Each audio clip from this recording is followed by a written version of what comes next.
bertemu kembali para siswa SMA MA kelas 11. Kita lanjutkan pembahasan kita tentang kimia kelas 11 semester 2 asam dan basa. Sekarang kita masuk part 3. Buku acuannya tunggal ini, yaitu Maestro Kimia Marten 11 Mass Media ya, jilid 2. Ya. Buku ini cukup bagus, baik teori maupun contoh soalnya lengkap ya. Kita akan bahas yang subbab B, yaitu kekuatan asam dan basa. Ya. Jadi istilah ini sudah banyak berubah ya dengan istilah waktu saya dulu sekolah ya. Jadi jangan Anda terpaut ke teori-teori lama yang tidak sesuai dengan eksperimen. Ya, ini teori baru bilang seperti ini. Asam itu didaftar ya, kalau Anda lihat di buku ini ada daftar. Ini ada H3O+, ini H2O. Ya, H3O+ sebagai asam, di sini A2O sebagai basa. Ya. Nah, asam-asam yang didaftar di atas H3O+, ini dia bersifat kuat. Asam kuat. Ada 6 ya. Sesuai dengan urutan, yang paling kuat adalah HClO4, kemudian Hi, HBr, HCl, H2SO4, dan HNO3. Jadi 5 ini adalah asam monoprotik ya, monoprotik. Hanya H2SO4 yang poliprotik. Nah, basa konjugasi dari asam kuat ini itu akan bersifat lemah. Jadi basa konjugasi dari HClO4 adalah Cl4-. Ya, berbeda satu hidrogen ya. Jadi berbeda satu proton. Untuk Hi basa konjugasinya adalah I-. Untuk HBr basa konjugasinya adalah Br-. Untuk HCl Cl- dan seterusnya. Jadi kalau asamnya kuat, maka basa konjugasinya akan lemah. Ya, jadi Cl4 ini adalah basa lemah. I- adalah basa lemah ya, dan seterusnya. Nah, asam kuat itu dianggap kalau dilarutkan di air, dia akan terionisasi seluruhnya. Ya, seluruhnya terionisasi. Atau kita katakan derajat ionisasi, yaitu zat yang terionisasi dibagi zat yang mula-mula itu sama dengan 100%. Sehingga reaksinya satu arah. Jadi kalau HClO4 ini Anda masukkan ke larutan H2O, liquid, cair, dia akan menyerahkan proton ke H2O. Sehingga dia berubah menjadi basa konjugasinya, Cl4 ini, ditambah H3O+. Kalau kita ambil H2SO4, dia akan mentransfer H+ ke H2O, kemudian dia akan menjadi basa konjugasi HSO4-. Ya, yang bersifat lemah. Ya. Ditambah H3O+. Oke. Sekarang kita ke asam lemah ya. Asam lemah. Asam lemah ya, asam yang didaftar di bawah H3O+ ya. Itu kalau saya tidak daftar, tapi kalau Anda lihat di buku saya ya, di sini ada yang didaftar di bawah H3O+ ini ya. Yang pertama adalah HSO4- ya, ion bisulfat. Jadi HSO4- itu asam lemah. Kalau H2SO4 asam kuat. Ya kan? HF asam fluorida. Kemudian HNO2 asam nitrit. HCOOH- asam formiat, dan seterusnya NH3 amonia. Nah, NH3 amonia ini asam yang paling lemah. Ya, tapi basa konjugasinya paling kuat. Jadi NH2- ion amida ini, NH2- ya kan dia menyerahkan ini, itu adalah basa yang paling kuat. HCN ya, HCN H+-nya diserahkan, berarti tinggal CN-. CN-, ion cyanida ini juga termasuk basa kuat ya. Jadi itu.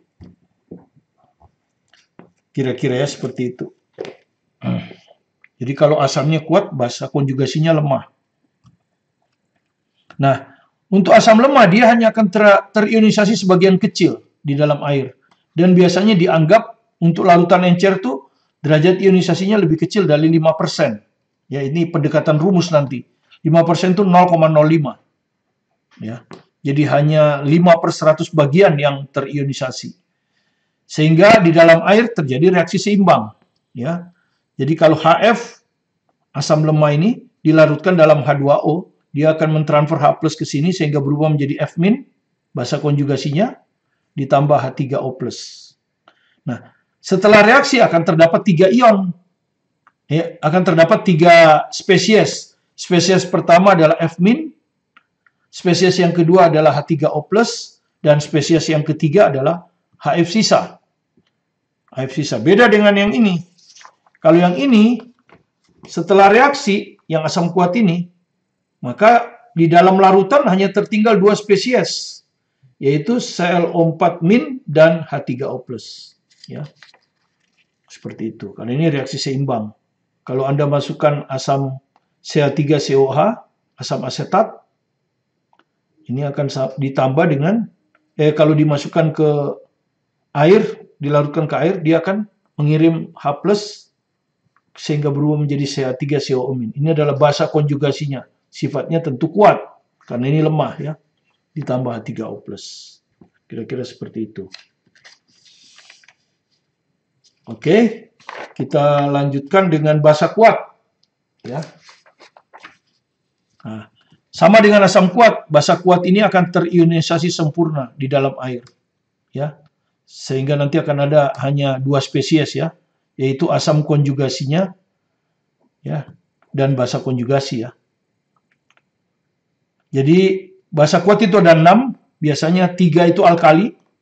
Alkali itu linaka ya. LiOH, NaOH, KOH. Linaka. Kemudian 3 alkali tanah. Ini basa bipotik ya.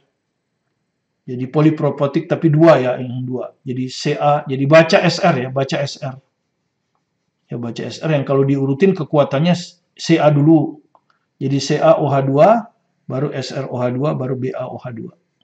Ya. Nah, sebagai contoh kalau NaOH ini kita larutkan ke dalam air, dia akan menjadi Na plus ditambah OH-. Nah, bedanya dengan asam, kalau basa polipropotik, dia langsung bisa satu tahap.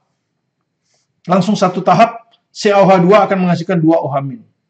Sementara kalau asam tidak. Ya. Asam tidak, Anda bisa lihat asam. Ini contohnya. Ya, H3PO4. Ya, ketika dilarutkan dalam air, dia tidak menghasilkan 3, tapi hanya 1 ya. H3O plus ini kan H plus. Ya, tahap pertama dia hanya menghasilkan H plus, dan inilah yang paling banyak ionisasinya. Tahap yang kedua kecil. Jadi kalau tahap yang kedua ini H2PO4 min ditambah H2O, ya dia terurai lagi, ya. Jadi bertahap. Ini tahap 1, ini tahap 2. Ini akan menjadi HPO4, ya, karena beda satu proton kan. Satu proton, kemudian muatan negatifnya tambah, jadi ini jadi 2 min, gitu ya, ditambah H plus. Nah, konsentrasi H plus itu kebanyakan dari tahap 1, ya, jadi hanya di tahap 1. Tahap 2 ini kecil, ionisasinya kecil, sehingga H plus yang dihasilkan juga sedikit, sehingga bisa diabaikan terhadap H plus yang dihasilkan oleh reaksi tahap 1. Karena itu untuk asam poliprotik baik lemah maupun kuat, kalau nanti Anda pakai notasi N yang menyatakan banyak H+, itu selalu 1. Beda dengan basa. Kalau basa, kalau 2, N-nya 2. Nah, karena dia bisa sekaligus. Itulah bedanya antara basa polipropotik dan asam polipropotik. Nah, beda dengan waktu saya sekolah. Waktu saya sekolah pun ini disebutnya 2H+. Ini langsung 2H+. Ya, jadi waktu saya sekolah itu langsung, ini kalau 3, 3. Ya, jadi kalau waktu saya sekolah itu begini. H3PO4 langsung menghasilkan menghasilkan PO4 ya, 3 min ditambah 3H+. Gitu. Jadi langsung sehingga N-nya sama dengan 3. Ya. Sehingga nanti kalau mau ngitung konsentrasi H+, itu nanti 3 kali ya. Jadi misalnya ini AM, ini 3AM. Sehingga konsentrasi H+-nya ini kalau akan ada rumus nanti akar Ka gitu ya, kali C. Nah, kalau dulu enggak, akar Ka kali N kali C. Nah, Sehingga kalau untuk H3PO4 ini akan dihitung menjadi akar Ka kali 3 kali C. Ini dulu ya. Dan sampai sekarang ada beberapa buku yang masih seperti ini. Atau bahkan menjelaskan di sekolah masih seperti ini. Nah, ini nggak sesuai dengan eksperimen. Jadi yang benar yang ini. Ya, itu bedanya dengan buku saya. Kalau buku saya selalu akan, walaupun asamnya asam polipropotik, saya akan selalu menggunakan rumus ini untuk asam lemah. Tidak pernah menggunakan ini. Karena ini nggak sesuai dengan eksperimen. Tapi kalau untuk basa, lain. Kalau untuk basa nanti konsentrasi OH-nya, betul, akar, kalau ini Ka, ini Kb. Nah, ini dikali N, dikali C. Nah, begini, ini ada N. Ya, jadi kalau untuk H3PO4 nanti, untuk AlOH3 misalnya, N-nya 3. Ya, seperti itu. Ya, jadi kalau untuk basa betul, ini seperti ini. N-nya 2, betul di sini. Ya. Tapi kalau untuk asam tidak. Nah, kebanyakan yang salah itu untuk asam, ngitungnya tetap seperti ini. Ini zaman saya dulu sekolah ya. Sekali lagi ini zaman saya sekolah, udah nggak sesuai dengan eksperimen. Ya, jadi kalau Anda menjumpai tulisan seperti itu salah, udah salah konsep berdasarkan eksperimen yang dilakukan saat ini. Ya, makanya di sini saya tulis, beda asam polipropotik dan basa polipropotik. Asam polipropotik terurai beberapa tahap. Dan tahap pertamalah yang paling banyak menghasilkan kation H+. Karena itu dalam perhitungan pH, konsentrasi H+, hanya diperuntukkan dalam reaksi tahap pertama. Yaitu hanya menghasilkan 1 H+. Ya, hanya menghasilkan 1 H+. Kalau basa polipropotik langsung terurai, menghasilkan 2 atau 3 ion hidroksida. Ya, ion hidroksida itu OH-. Tergantung jenis asamnya. Kalau AlOH3 misalnya, langsung 3 OH-. Ya, sehingga N-nya boleh pakai 3. Justru harus pakai 3. Itu bedanya asam polipropotik dengan basa polipropotik. Oke. Sekarang kita ke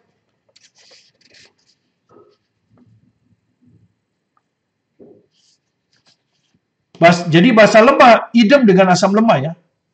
Untuk pendekatan rumus nanti, yaitu alfanya lebih kecil 5%.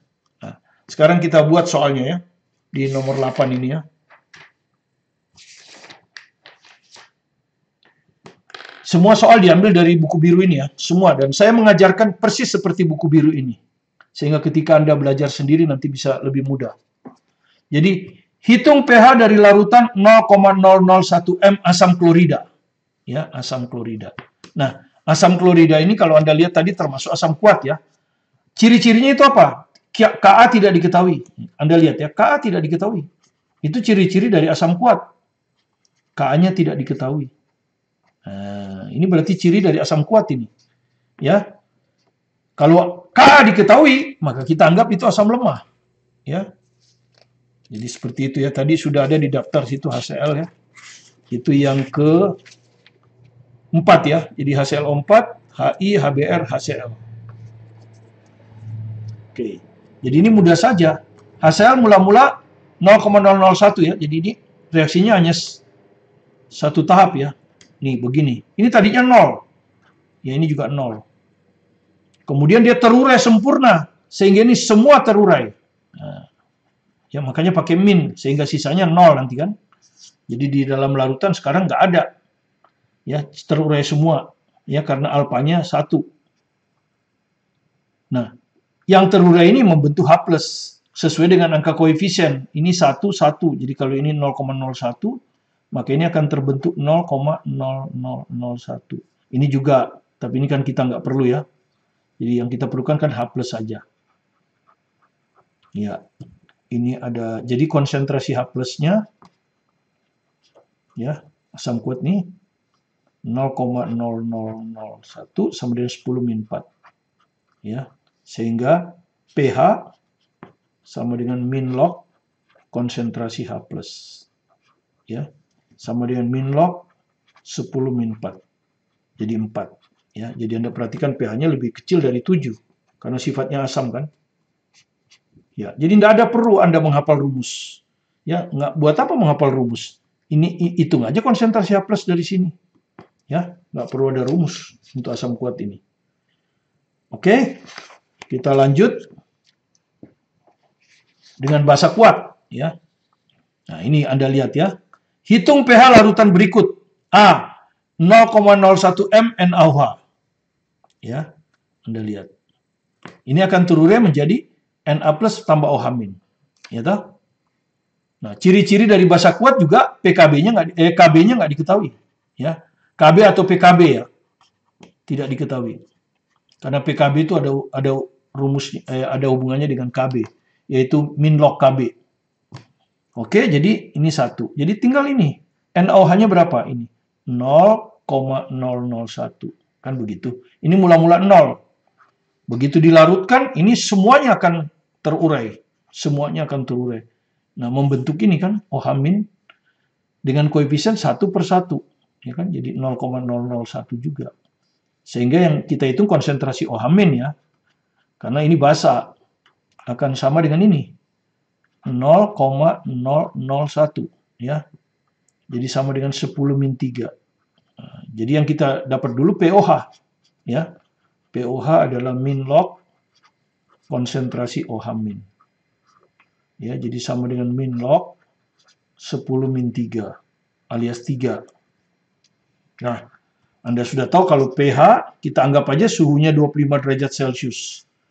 Ya, akan sama dengan PKW kan 14 dikurangi POH. Sama dengan 14 dikurangi 3. Jadi 11. Nah, seperti itu. Nah, berbeda ini. Kalau ini basa polipropotik. Nah, ini harus ada N2 kan. Jadi kalau terurai begini kan. BaOH2 terurai seluruhnya akan menjadi Ba2 plus ditambah 2OH-. Nah, Anda lihat ada 2. Sehingga kalau dia 0,01, ya langsung aja ya, kalau ini 0,01, maka ini akan terbentuk 2 kali 0,01. Ya, atau sama dengan, ya gitu aja lah. Nah, dari sini kita dapat konsentrasi OH-nya. Ya, 2 kali. Nah, jadi itu bedanya ya, kalau basa polipropotik, kalau BaOH2, 2, kalau AlOH3, 3. Tapi kalau asam polipropotik tidak, tetap 1. Karena dia yang terurai sempurna pada tahap 1 hanya menghasilkan 1 hidrogen. Tahap berikutnya hidrogennya lebih sedikit, bisa diabaikan. Ya, dari sini kita dapat POH. Ini 2 kali 10-2 ya. Min log konsentrasi OH-. Jadi kalau konsentrasi OH- kita dapat POH. Jadi ini min log 2 kali 10-2. Nah, begini, ya kan? Sehingga kita dapat POH sama dengan min log 2 plus 2 ya. Karena min log 10-2 itu 2. Ya, jadi seperti ini. Maka pH 14 kurang POH. Ya, 14 kurang min log 2 ditambah 2. Jadi 12 plus log 2. Ya, kalau tidak ada kalkulator cukup ini. Terus biasanya itu kalau di soal pilihan ganda, atau kadang-kadang soal esai disebut log 2 itu 0,30. 301. Ya, biasanya itu log 3 0,477. Gitu. Ya, ini tinggal dimasukkan. Jadi 12 ditambah 0,301 sama dengan 12,301. Nah, ini pH-nya. Ya, untuk yang B. Ini contoh OSP 2016. OSP 2016 ya. Yang ini yang ada pengertian ini ya. Jadi Anda lihat, dalam peralut air, anion yang merupakan basa paling kuat. Jadi anion mana yang basanya paling kuat? Nah, anion mana yang basanya paling kuat? Ya, jadi perhatikan basanya paling kuat. Ya, nah. Jadi Anda lihat ya, basa itu paling kuat kalau dia merupakan konjugasi dari asam paling lemah. Ya, konjugasi dari asam paling lemah. Itu dia basanya akan paling kuat ya. Jadi basa paling kuat kalau dia merupakan konjugasi, ya toh, dari asam, ya, dari asam lemah. Nah, konjugasi dari asam lemah, ya toh. Kalau Anda lihat di sini, ya, kalau Anda lihat sini ya, ini kan HCl- ini konjugasi dari HCl, ya. Jadi maksudnya konjugasi ini akan menyerahkan H+ ke sana kan. Sehingga kalau mau cari asamnya ditambah H+. Ya, ditambah H+ kan HCl. HCl ini kan asam kuat. Ya. HCl ini asam kuat. Maka basanya akan lemah. Ya, basanya akan lemah, ya. Basanya akan lemah. Yang kita yang ditanya basa paling kuat. Ya. HSO4-. Ini asamnya dari mana? Ditambah H+ ya. Ditambah H+ berarti H2SO4. H2SO4 itu kan asam kuat. Ya, H2SO4 asam kuat. Jadi ini pasti lemah juga. Basanya basa lemah. Konjugasi dari asam kuat itu basa lemah. Sekarang yang ini. NO3- dulu. NO3- juga konjugasi dari HNO3. Ya, ini asam kuat juga. Anda lihat ya. Jadi kalau ditambah H+ kan, HNO3 asam kuat, maka ini juga basa lemah. Basa konjugasi dari asam kuat basa lemah. Nah, yang benar adalah C. Kenapa? Asam ion asetat. Ya, asam asetat itu kan CH3 COOH. Ya, ini asam asetat. Hanya ditaruh di belakang aja. Ya, ini kan selisih 1H+ ya. Coba kalau ada kasih 1H+, kan hanya 4. 3 tambah 1. Ya. Jadi ini adalah asam lemah. Maka konjugasi dari asam lemah, yaitu ion asetat ini, adalah basa kuat. Ya. Itulah pemahamannya. Jadi kita tidak hanya menghafal basa kuat itu adalah logam alkali dan alkali tanah. Nah, kalau Anda patokannya seperti itu, Anda bingung jawab ini. Ya, jadi akhirnya Anda akan menjawab E mungkin, karena saking bingungnya. Padahal tidak seperti itu. Konjugasi dari asam kuat, itu basa lemah. Konjugasi dari asam lemah, itu basanya kuat. Ya, sifat basanya paling kuat. Jadi jawabannya C. Ya. Itu teori yang sekarang seperti itu. Jadi bukan kita hafal basa kuat. Li, linak, LiOH, NaOH, KOH. Kemudian yang logam alkali tanah baca SR. CaOH2, SrOH2, BaOH2. Kalau bukan itu semuanya lemah. Maka Anda anggap ini tidak ada semua di daftar Anda. Maka ini semua lemah. Akhirnya Anda akan jawab E. Ya. Oke. Atau Anda nggak jawab sama sekali. Ya. Itu yang penting bagi Anda tahu ya. Jadi konjugasi dari asam lemah, basa konjugasi dari asam lemah itu bersifat kuat. Ya. Sebaliknya basa konjugasi dari asam kuat itu lemah. Ya, jadi ini konjugasi dari asam kuat H2SO4 lemah, basanya lemah. Ini konjugasi dari asam kuat HCl, basanya lemah. Nah, ini sebaliknya. Konjugasi dari asam lemah sehingga sifat basanya kuat. Jadi jawabnya C. Oke. Sekarang kita ke asam lemah. Ya, jadi pada part 3 ini kita hanya membahas bagaimana menghitung pH dari asam kuat dan basa kuat. Ya. Artinya di sini kita anggap asam kuat itu seluruh asam akan terurai membentuk H+. Basa kuat seluruhnya akan terurai membentuk OH-. Jadi kalau kita tahu konsentrasi asam kuat, maka kita bisa dapat konsentrasi H+. Selalu sama. Karena untuk asam walaupun dia polipropotik, reaksinya itu selalu berlangsung beberapa tahap. Dan tahap pertama yang menghasilkan satu molekul ion H+, itu adalah yang paling besar. Tahap berikutnya diabaikan. Berbeda dengan basa. Kalau basa kuat itu basa monoprotik, maka konsentrasi OH- sama dengan konsentrasi basa. Tetapi kalau dia berasal dari basa polipropotik seperti CaOH2, basa kuat CaOH2 atau BaOH2, maka CaOH2 akan membentuk dua OH-. Sehingga konsentrasi dari OH- akan 2 kali dari konsentrasi basa kuat. Ya, itu aja bedanya ya antara basa polipropotik dan asam polipropotik. Yang kedua, ciri-ciri dari asam kuat basa kuat itu biasanya kalau asam kuat Ka-nya nggak diketahui. Ka itu tetapan ionisasi asam. Kita kira-kira sama dengan tetapan kesetimbangan, tetapi tentang asam. Ya, Kb adalah tetapan ionisasi basa. Ya, sama juga dengan Kc, tetapan ionisasi berdasarkan konsentrasi pada kesetimbangan. Cuman reaksi setimbangnya adalah basa. Itu yang cirinya. Kemudian yang kedua, kalau asam kuat kita dapat konsentrasi H+, kita hitung pH. Min log konsentrasi H+. Sementara kalau basa kuat, yang kita dapat adalah konsentrasi OH-. Sehingga yang kita hitung nanti pOH. Min log konsentrasi OH-. Kalau kita udah dapat pOH, maka pH bisa kita hitung dengan menganggap suhunya 25 derajat Celcius, di mana pH tambah pOH sama dengan 14. Sehingga pH-nya akan sama dengan 14 kurang pOH. Di part 4 kita akan lanjutkan menghitung pH dari asam lemah dan basa lemah.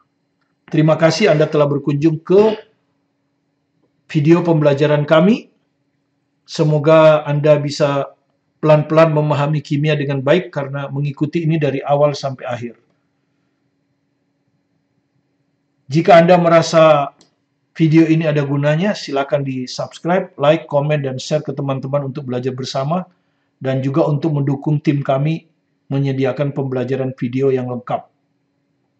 Tetap optimis dan semangat, belajar mandiri di rumah. Saya Martin Kanginan.